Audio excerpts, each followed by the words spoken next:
अस्सलाम वालेकुम दोस्तों, की हाल चाल है? ठीक ठाक हो? तबीयत से ठीक है? बहुत सारिया दुआवां तुहाडे लई। शाद आबाद रहो। क्या बात! अरे वाह! वाह! जी तो दोस्तों, ਤੁਸੀਂ ਇਹ ਸੁਣ ਰਹੇ ਸੋ ਨਾ, ਮੈਂ ਵੀ ਸੁਣ ਰਿਹਾ ਸੀ ਚਿੱਠੀ ਸੱਜਣਾ ਦੀ। ਅੱਛਾ, ਇੱਕ ਟਾਈਮ ਸੀ ਜਦੋਂ ਇੱਕ ਦੂਜੇ ਨੂੰ ਖਤ ਲਿਖਦੇ ਸੀ, ਰਿਸ਼ਤੇਦਾਰਾਂ ਨੂੰ ਖਤ ਲਿਖਣੇ, ਦੋਸਤਾਂ ਬੇਲੀਆਂ ਨੇ ਆਪਸ 'ਚ ਖਤ ਲਿਖਣੇ ਔਰ ਫਿਰ ਉਹਨਾਂ ਖਤਾਂ ਦੇ ਜਵਾਬ ਦੇਣੇ, ਫਿਰ ਉਹਨਾਂ ਦੀ ਉਡੀਕ ਕਰਨੀ ਹੈ ਨਾ ਕਿ ਵੇਖਣੇ ਆ ਇਸ ਵਾਰ ਕੀ ਜਵਾਬ ਆਉਂਦਾ ਹੈ, ਹਾਲਾਤ ਕੈਸੇ ਨੇ ਦੋਸਤਾਂ ਦੇ, ਹਾਲ ਅਹਵਾਲ ਦਾ ਕਹਿੰਦੇ ਅੱਧੀ ਮੁਲਾਕਾਤ ਹੁੰਦੀ ਸੀ। ਤੇ ਜਿਸ ਵੇਲੇ ਤੋਂ ਇਹ ਮੋਬਾਈਲ ਆਇਆ ਨਾ, ਉਹ ਜਿਹੜੀ ਸਾਡੇ ਕੋਲ ਇੱਕ ਖੂਬਸੂਰਤ ਰਵਾਇਤ ਸੀ ਖਤ ਲਿਖਣ ਦੀ, ਉਹ ਜਾਂਦੀ ਰਹੀ। ਬਲਕਿ ਹੁਣ ਤੇ ਜਿਹੜੀ ਯੰਗਸਟਰ ਨੇ ਜਿਹੜੇ, ਉਹ ਇੰਨੇ ਰੁੱਝ ਗਏ ਨੇ ਮੋਬਾਈਲ ਵਿੱਚ ਕਿ ਮੁਕਾਲਮਾ ਵਿੱਚ ਆਉਂਦਾ ਰਿਹਾ। ਗੱਲ 'ਚੋਂ ਗੱਲ ਕਰਨੀ, ਗੱਲ ਕਿਵੇਂ ਅੱਗੇ ਤੋਰਨੀ, ਵੱਡੀਆਂ ਛੋਟੀਆਂ ਨੂੰ ਕਿਵੇਂ ਬੁਲਾਉਣਾ, ਉਹ ਸਾਰੇ ਸਾਡੇ ਜਿਹੜੀਆਂ ਬੈਠਕਾਂ, ਉਹ ਰੀਤੀ ਰਿਵਾਜ, ਉਹ ਜਿਵੇਂ ਕਰਕੇ ਨਿਕਲ ਹੀ ਗਏ ਨੇ ਹੱਥਾਂ 'ਚੋਂ।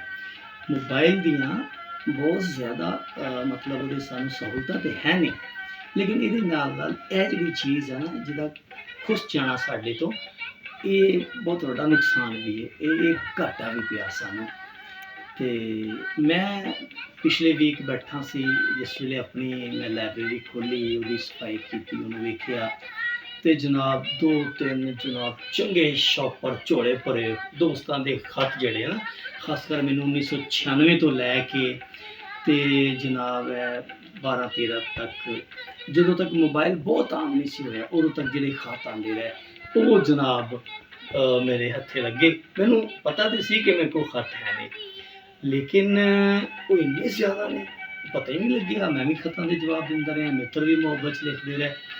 ਉਹ ਬੜਾ ਸਰਮਾਇਆ ਨੇ ਜਨਾਬ। ਅੱਛਾ, ਉਹ ਇੱਕ ਜਿਹੜਾ ਨਾ ਸ਼ੌਪਰ ਆ, ਜਿਸ ਵੇਲੇ ਉਹਨੂੰ ਮੈਂ ਖੋਲ੍ਹਿਆ, ਉਹ ਖਤ ਸਿੱਧੇ ਪੱਧਰੇ ਕੀਤੇ, ਜਿਸ 'ਤੇ ਜਨਾਬ ਇਹ ਫਾਈਲ ਬਣੀ। ਇਹ ਵੇਖੋ ਤੁਸੀਂ, ਇਹ ਜਨਾਬ ਇੰਨੇ ਸਾਰੇ ਖਤ, ਇਹਨਾਂ ਨੂੰ ਮੈਂ ਤਰਤੀਬ ਲਗਾਇਆ।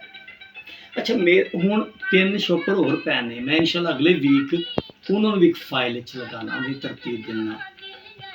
ਔਰ ਜ਼ੇਨ ਇਹ ਆ ਕਿ ਇਹਨੂੰ ਛਾਪਿਆ ਜਾਵੇ, ਸਾਂਭਿਆ ਜਾਵੇ। ਇਹ ਬਹੁਤ ਅੱਛੇ ਦੋਸਤਾਂ ਨੇ ਮੇਰੇ ਬਹੁਤ ਸੀਨੀਅਰ ਲੋਕ, ਮੇਰੇ ਹਮਅਸਰ ਲੋਕ, ਨਵੇਂ ਲਿਖਣੇ ਵਾਲੇ ਲੋਕ ਜੀ, ਡਾਕਟਰ ਵਜ਼ੀਰ ਆਗਾ ਜੀ ਤੋਂ ਲੈ ਕੇ ਕਾਸਮੀ ਸਾਹਿਬ ਔਰ ਜਨਾਬ ਸਲੀਮ ਕਾਸ਼ਰ ਜੀ, ਪਾਲ ਸਾਹਿਬ, ਘੁੰਮਣ ਸਾਹਿਬ, ਕੰਗਣਪੁਰ ਦੇ ਦੋਸਤ ਜਿਵੇਂ ਇਰਸ਼ਾਦ ਸੰਧੂ ਸਾਹਿਬ ਨੇ, ਔਰ ਅਕਰਮ ਰਿਹਾਨ, ਮੋਮਨ ਸ਼ਾਹ, ਨਸੀਮ ਇਕਬਾਲ ਪੱਟੀ, ਜੰਗ ਦੇ ਕੁਝ ਦੋਸਤ, ਮਤਲਬ ਪੂਰੇ ਪੰਜਾਬ 'ਚੋਂ, ਜਿਨ੍ਹਾਂ ਨੂੰ ਫਿਦਾ ਸ਼ਾਹ ਬੁਖਾਰੀ ਸਾਹਿਬ, ਕਿਹੜੇ ਕਿਹੜੇ ਨਾਂ ਲਈਏ ਜਨਾਬ, ਕਿਆ ਬਾਤ ਹੈ।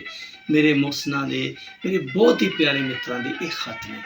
ਅੱਛਾ, ਮੈਂ ਇਹਨੂੰ ਸਾਂਭਣਾ ਚਾਹੁੰਦਾ ਹਾਂ, ਮਸ਼ਵਰਾ ਦਿਓ, ਕੀ ਖਿਆਲ ਹੈ, ਕਿੰਝ ਸਾਂਭਿਆ ਜਾਏ, ਕਿੰਝ ਸਾਂਭਿਆ ਜਾਏ ਇਸਨੂੰ? ਕਿਤਾਬੀ ਸ਼ਕਲ ਵਿੱਚ ਵੀ ਸਾਂਭਿਆ ਜਾ ਸਕਦਾ ਹੈ, ਔਰ ਫਿਰ ਮੈਂ ਇੱਕ ਹੋਰ ਚਾਹੁੰਦਾ ਹਾਂ ਕਿ ਇੱਕ ਇੱਕ ਖਤ ਜਿਹੜਾ ਹੈ ਨਾ, ਉਹ ਪੜ੍ਹਿਆ ਜਾਵੇ, ਉਸ ਨੂੰ ਤੁਹਾਡੇ ਤੱਕ ਸੋਸ਼ਲ ਮੀਡੀਆ ਦੇ ਜ਼ਰੀਏ ਪਹੁੰਚਾਇਆ ਜਾਵੇ, ਤਾਂ ਕਿ ਸਾਂਭੇ ਜਾਣ। ਜ਼ਰੂਰ ਤੁਹਾਡੀ ਰਾਏ ਦੀ ਉਡੀਕ ਰਹੇਗੀ। ਚਿੱਠੀ ਸੱਜਣਾ ਦੀ, ਤੈਨੂੰ ਚੁੰਮ ਚੁੰਮ ਸੀਨੇ ਨਾਲ ਲਾਵਾਂ। ਅੱਲਾ ਹਾਫਿਜ਼।